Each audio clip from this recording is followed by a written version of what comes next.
Welcome back to Curtain Up, our new show which looks at current theater productions in the Bay Area and occasionally beyond. I'm Alan Stern, and this, of course, is my co-host, Greg Smith. And I'm thrilled to be here, so thank you for having us back. Now, Greg, you're looking very sparkly tonight. I think even sparklier than you were at our first show. Well, you got to mix it up. I have a few of these jackets in different colors, and you know, to me, it's an homage to Hollywood and Broadway. Okay. Wearing things like this. And where did you get this one? Well, I'd like to say I bought it in Vienna from my couturier there, which is another line that has resonance for both Hollywood and Broadway. But we'll get to that maybe another time. But I didn't. I got it at Macy's in San Francisco. Wow. Okay. Which is great. Well, we want to thank you for all the great comments we got about our debut show.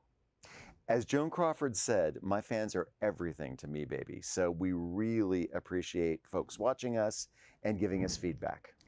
We did get one piece of constructive criticism from a viewer. Joanne R. from Scarsdale, New York wrote, "Love the show, but why are you drinking out of plastic cups?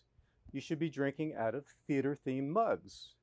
Well, Joanne, you are so right. So tonight we are debuting two mugs by the late, great theater caricaturist Al Hirschfeld.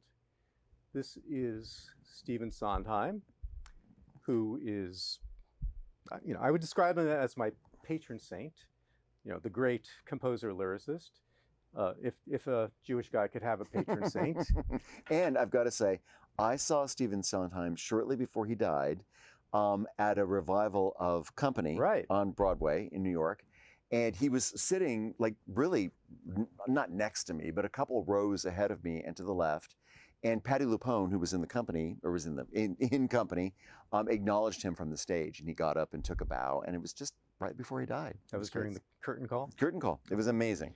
Did he have any words of wisdom for you before? He did not, unfortunately. He did not. I wish he had, but it was still great to see him. Yeah. And he was charming and very gracious. He is a legend, and his work, his many Broadway musicals will live on. They keep getting redone. Yeah.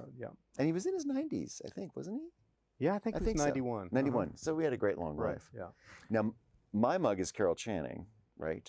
Who is your patron saint? My patron saint. And I remember seeing her when I was a kid, a young straight boy, kidding, a young gay boy, watching her on television. And she spoke to me, and she still does. What did you see her on television? Oh, gosh, I can't even remember what it was. Maybe Thoroughly Modern Millie when it was first on TV? Yeah. Right. Probably. And I loved her. I think that's the first thing I saw Carol Channing in, except my parents took me to the theater. Well, because you grew up in New York and I did not, or in the New York area, so you saw more theater than I did. However, I do also remember seeing her singing Well, Hello, Lyndon, for a Lyndon Johnson campaign commercial, and I was very young when that happened, but so there we go, Carol. And also just a word about Al Hirschfeld. He's probably not that well known anymore, but in the 60s, 70s, 80s, he was very well known. He was on the staff of the New York Times, and one of his caricatures would be on the cover of every Sunday arts and leisure section in the New York Times. Yeah. And he had this thing where he would hide the name of his daughter, Nina, in the drawing.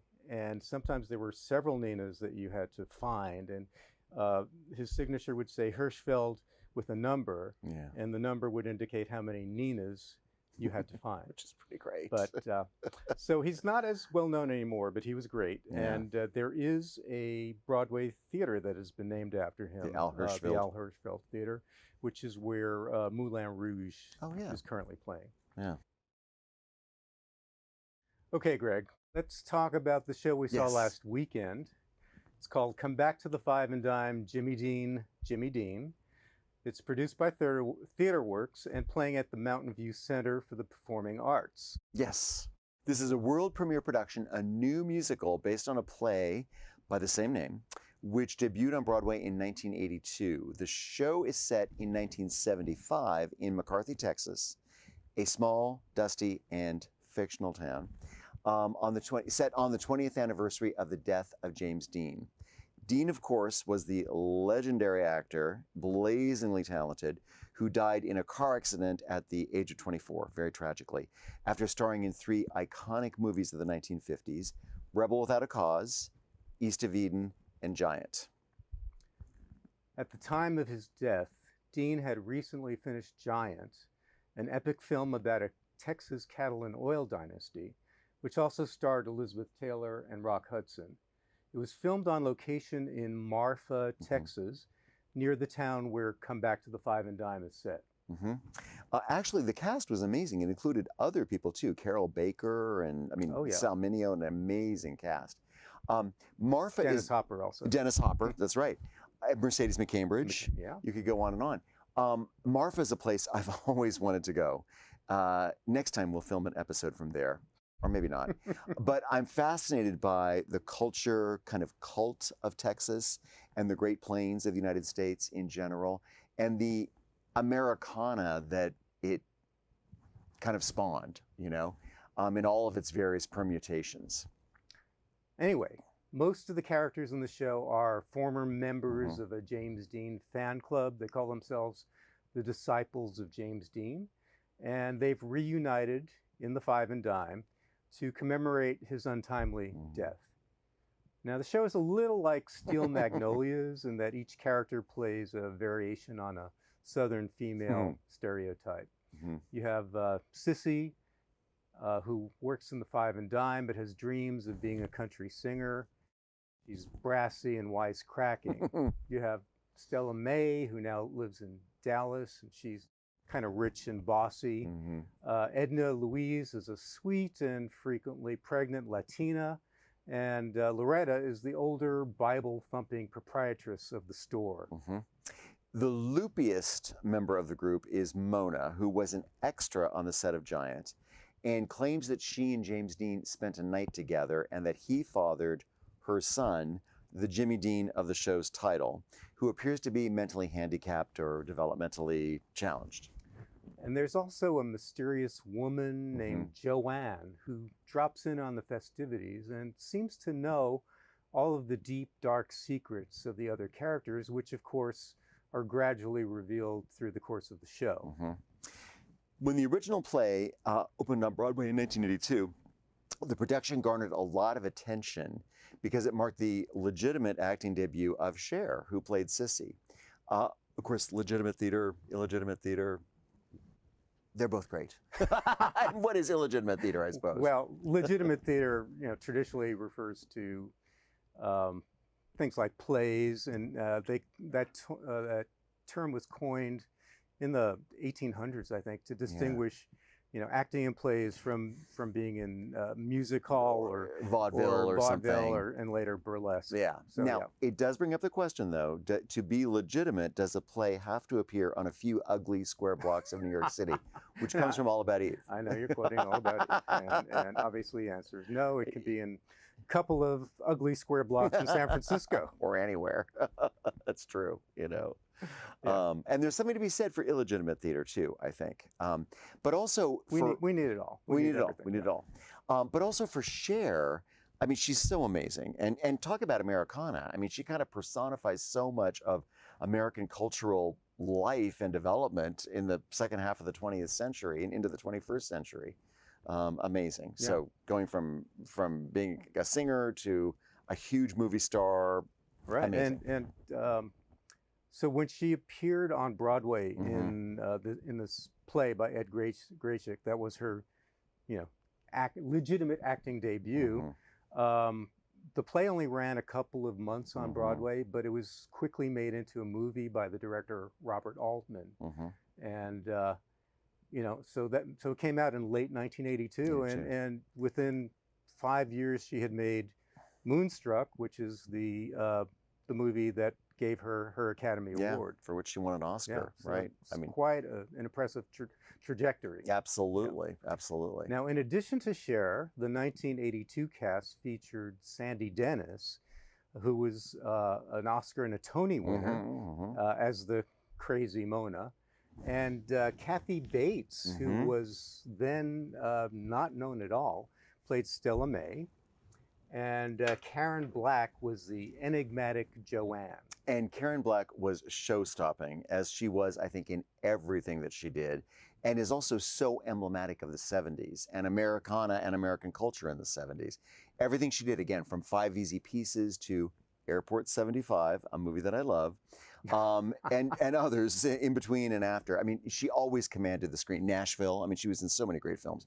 But she commanded the screen, and her eyes, which I won't try to imitate, but there's a great scene in Airport 75 where she's flying the plane and she's looking ahead. Anyway, she was great. Well, I mean, Karen Black was a little bit cross-eyed. A little bit cross-eyed. But that's not necessarily an impediment to being a great film star. No, and Norma For example, Shearer, Norma Shearer, who famously was idol, as well, Norma Shearer. My idol. I mean, yes. I mean, somebody who really inspired me, the great Norma Shearer. But so did Karen Black. I love Karen Black. She was wonderful. And she was wonderful in Jimmy Dean in the film version. So now, with its Texas setting, the play was, I think, always ripe for a country western style musicalization. And the TheaterWorks production has been in development over several years. I think last year it was workshopped at their New Works Festival. So the musical features a book by Ashley Robinson, music by Ed Gillespie Sells, and lyrics by Shekinah, who also plays the role of Joanne. So, Greg, what did you think? I loved it. I really was totally entertained from start to finish. I didn't want it to end. I didn't want to leave.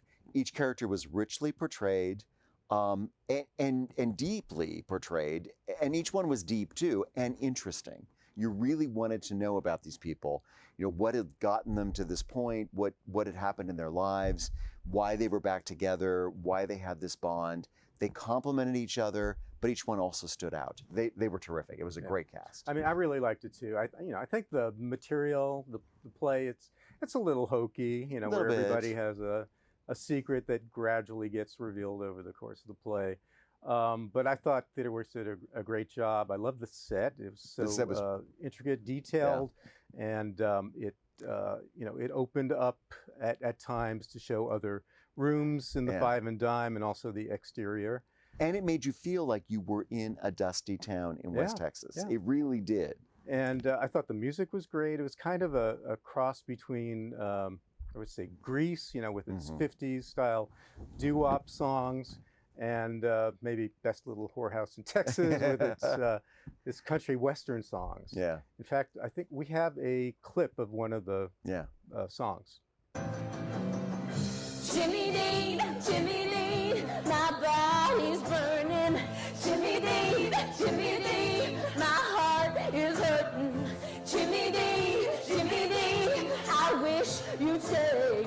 Jimmy Dean, you better. Nobody missed a beat, I think, in this play. They really did not. And I don't think that was the best of the songs. No. It was the only one we could get a clip of. It was good. There were other really good songs. Really good songs. Yeah. And the cast was great. The cast was great. The Texasness, if that's a word, of it was also not overplayed. I mean, it was, you know, it's obviously set in Texas, and that's a big part of the story, but it just sort of worked. You didn't think it was contrived at all. And again, it made you feel like you were in a dry, dusty, maybe generally intolerant West Texas town, among a group of people who had found their own community with each other.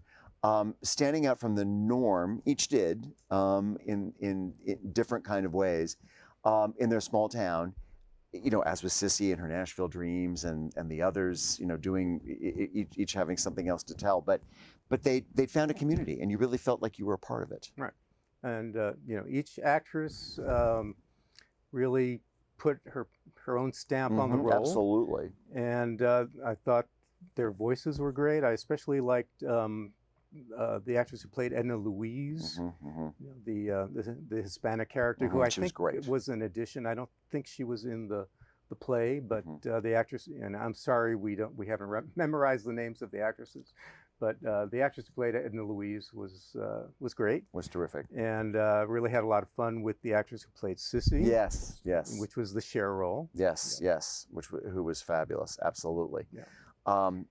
And then Shekinah, who played Joanne. Yeah. Now, so there's an angle that we need to talk about, but it's a bit of a spoiler. So, spoiler alert. it turns out that, through the course of the play, you find out that one of the characters is trans and had changed from man to woman. And, when this was done in 1982, that was a shocker. And it was the big reveal at the end of the play, I believe. I think so, Whereas in this version, you find out maybe about halfway into the show. So it's not considered a big, shocking revelation. Yeah. Which makes sense, right? Because when it originally came out, that was avant-garde to deal with this topic. And if you consider it in the context of the Reagan era in the 80s too, kind of a conservative backlash to liberalizing trends in the 60s and the 70s, it was making a statement.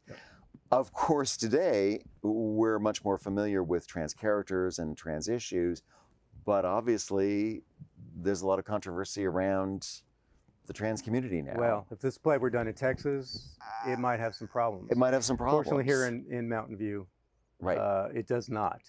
And so, Shekinah is a trans actor, and I use the word actor in a generic sense, not to indicate gender.